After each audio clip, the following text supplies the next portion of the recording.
wewe atakuwa baraka kwako katika jina la Kristo Yesu.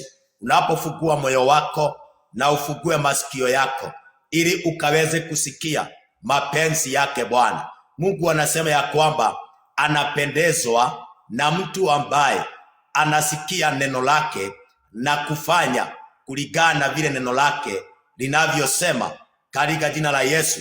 Na kwa hivyo jioni ya leo, fungua moyo wako na utabarikiwa. Neno la Mungu ndio lifanye kazi katika maisha yako.